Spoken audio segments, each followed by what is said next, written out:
shir looga hadlay dib u eegista dastuurka ku meel gaarka ah ee dalka oo maalmahan ka soconaya magaalada Baydhabo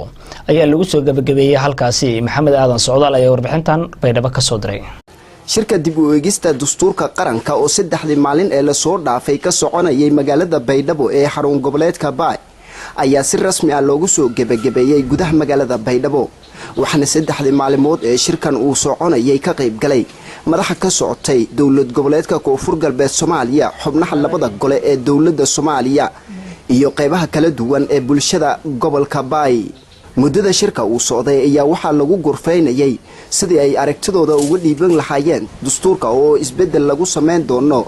waxaana shirka muddada uu socday ka hadlay qaar ka mid ah dadweynaha ka qayb galay.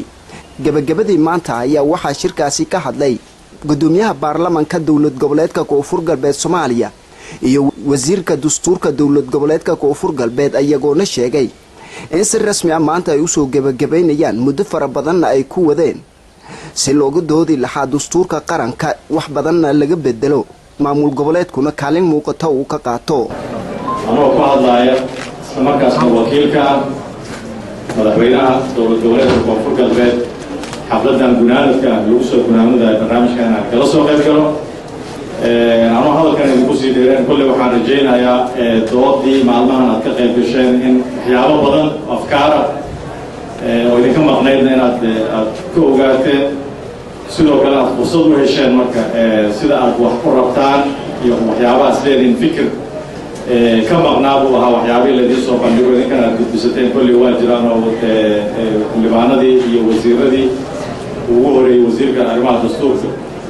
doodihii ay hogaaminayeen marka waxawey waa kulli wixii afkaar aad gudbisan lahaydeen waa gudbiseen waa ku jiraa ayaguna waxaan rajaynaa wafdi marka waxyaabo badan oo ka maqnaa kulli inay kala kulmeen halkan oo ay dib markay u noqdaanna ay ku darsan doonaan marka waxyaabaha hawshu ay wadaan sidoo kalena afkaar kalena oo taayada ka duwanna kulli waxay ka soo bixi doontaa inkastoo waxa inta badanba ay isku mid wada noqon doonaan shacabka Soomaaliyeed meel walba ay joogaan afkaartooda baahidooda rabitaankooda isku mid uu yahay kulli marka aragtiya wixii halkan ka soo baxay aragtiya ka duwan gobolada wixii gobolada kale ka soo bixi doonaan marka intaas waxaa loogu talagalay in fikir la isku darsado maadaama in badan lagu celceliyay waxa laga shaqeynaya ay tahay dastuurkii sida daraadeed dastuurkan arrimahan maalmaha kan laga dooday ee muddada dheer socday waxa waaye Koonfur Galbeed ra'yiga ay qabtay badanaa way dhiibatay inta u dhimanna weli way sii dhiibanaysaa oo ma aan intaan maanta sheegtan ma intaas ku egtaa ma jirayso wacyigelin kaleeto oo intaan ka ballaaran ayaa la qaban doonaa haddii alla yidhaahdo. ugu dambeyntii wasiirka dastuurka dawladda federaalka Soomaaliya Xuseen Maxamuud ayaa isaguna goobtaasi ka hadlay wuxuuna sheegay in tilaabadani ay tahay tii ugu horeysay ee dawlad goboleedyadu ay qaadaan. caasimada ku meel gaarka ee magaalada Baydhabo afar maalmood koor ah inaan maanta halkan ku soo gabagabayno aad ayaan ugu faraxsanahay. barnaamijkan oo ay si wadajir ah uga soo wada qayb galeen iyadoo wasaaraddu ay hormuud ka ahay ayna la wadeen guddiga la socodka baarlamaanka ee arrimaha dib u eegista dastuurka iyo guddiga madax bannaan ee dib u eegista dastuurka iyo xildhibaanada nagala soo qayb galay ee dawladda federaalka kuwaasoo ka soo jeeday deegaankan muddada 40 maalmoodna halkan ka socday iyadoo ay nagala qayb gashay oo nala fududeynaysay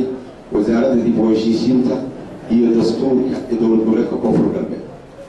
runtii wuxuu ahaa mid aad u qiimo badan sababtoo ah muhiimadda noogu weyneyd waxay ahayd in maadaama dastuurku uu yahay sida la sheegay wax bulshada ay ku wada heshiinayso inaan bal u soo bandhigno ummadda Soomaaliyeed sidii hore aan ugu ballan qaadnay in ra'yigooda la dhageysto qof kasta oo Soomaaliyeedna fursad loo siiyo inuu fikirkiisa dhiibto. waa markii ugu horeysay magaalada Baydhabo ee xarun goboleedka Baay